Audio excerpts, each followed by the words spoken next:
পশ্চিমবঙ্গ আমার, আসামও আমার, মণিপুরও আমার, এই বদ্বীপ পুরোটাই হলো আমাদের। প্রিয় তারেক রহমান, আপনি আওয়ামী লীগ থেকে বড় মুজিববাদী হইতে পারবেন না।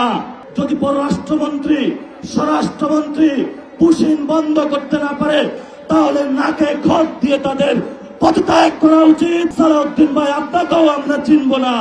শিলংয়ের সেই ঘেটুপুত্র সালাউদ্দিনের পতন হবে। আজকে আমরা যখন এখানে কথা বলছি, তখন সীমান্তের কাঁটাতারের ওইখানে আমাদের অসংখ্য ভাই বন্ধুরা নিজেদের নিরাপত্তা নিয়ে উদ্বিগ্ন হয়েছে যে কখন ভারত থেকে একটি খুনি সন্ত্রাসী গোষ্ঠী এসে তাদের বোন, বাচ্চা, প্রিয় সন্তানকে যে কোনো সময় খুন করে চলে যেতে পারে। ইতিমধ্যে বিভিন্ন জায়গায় বক্তব্য হয়েছে। আমাদের যিনি ভারতের কমিশনার থেকে শুরু করে বাংলাদেশের রাষ্ট্রদূত হিসাবে এসেছেন, উনি বলেছেন ভারতের 160 কোটির সাথে বাংলাদেশের 20 কোটি যোগ করে দিয়েছেন। আমরা তাদের উদ্দেশ্যে বলতে চাই, বাংলাদেশের 18 থেকে 20 কোটি জনতা, পশ্চিমবঙ্গের 10 থেকে 12 কোটি জনতা, আসামের 1.5 থেকে 2 কোটি জনতা, তেমনিভাবে মণিপুর থেকে এই বাংলা ভূখণ্ডের বদ্বীপে যত অঞ্চল রয়েছে সেখানের জনসংখ্যাকে যদি আমরা হিসাব করি, 32 থেকে 35 কোটি জনতারও আমরা দায়িত্ব নিতে সক্ষম এবং আমরা দায়িত্ব নিতে চাই।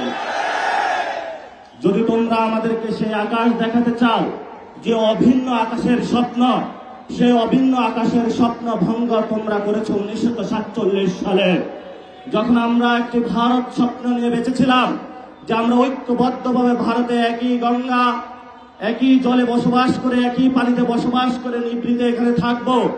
তোমরা সেইখানে মুসলিম কার্ড খেলে আমাদের উপরে নিপীড়নের, নির্যাতনের স্টিম রোলার চালিয়েছিল।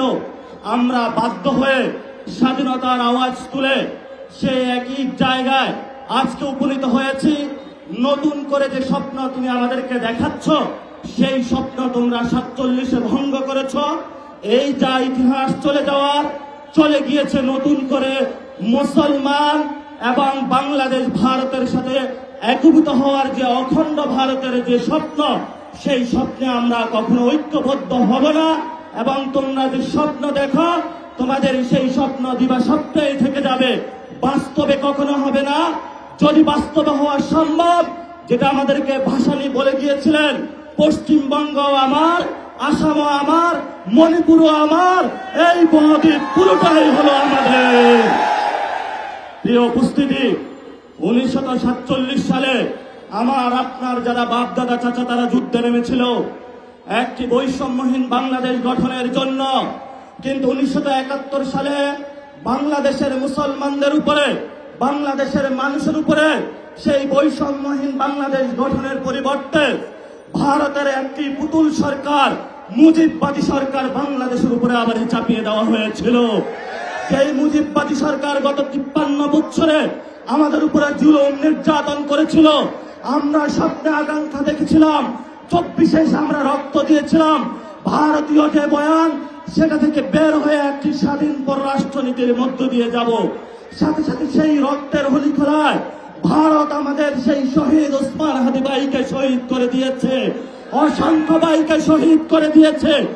নতুন করে যখন আমরা স্বপ্ন দেখেছিলাম, মুজিববাদী বয়ান থেকে বের হয়ে বাংলাদেশের একটি স্বপ্ন নিয়ে ইসলাম এবং সার্বভৌমত্বের আহ্বান নিয়ে আমরা সামনে এগিয়ে যাব, তখনই আমরা দেখতে পেলাম যার বাপ বলেছিল উই রিবল, তারই সন্তান মুজিববাদের পথ ধরে মোদের কাছে আবার নজরানা দেওয়ার চেষ্টা করতেছে।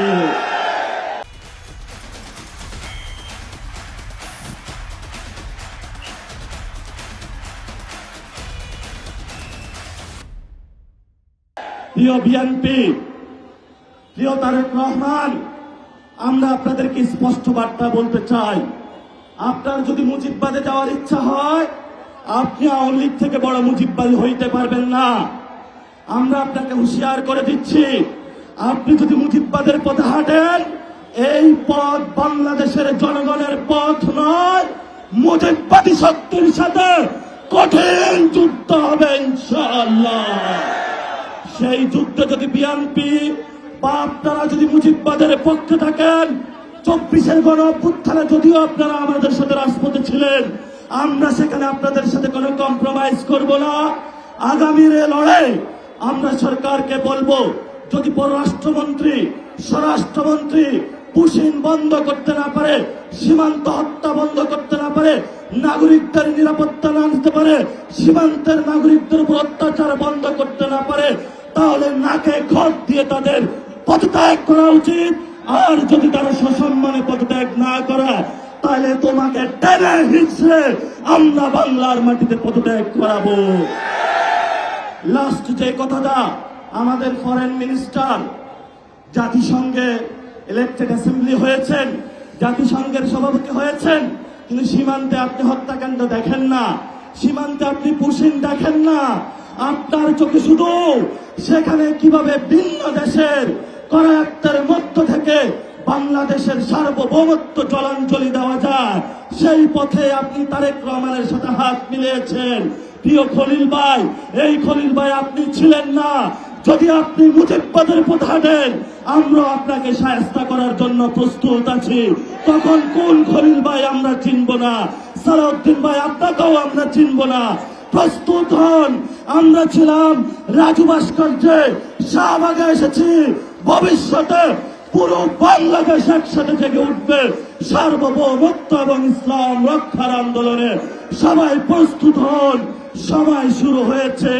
তাগুতের তখ্তে তাগুত পতন হবে, মোদির পুতুল সরকার বাংলাদেশে পতন হবে, শিলংয়ের সেই ঘেটুপুত্র সালাউদ্দিনের পতন হবে, আমেরিকার পুতুল পুত্র সেই ফরেন মিনিস্টার খলিলের পতন হবে। এদের পরে যারা মুজিববাদের নব্য দূষক, তাদেরও বাংলাদেশের পতন হবে ইনশাআল্লাহ। সবাইকে আহ্বান জানিয়ে সময় বেশি নেওয়ার জন্য দুঃখ প্রকাশ করে আমার বক্তব্য শেষ করছি। আসসালামু আলাইকুম ওয়া রাহমাতুল্লাহ।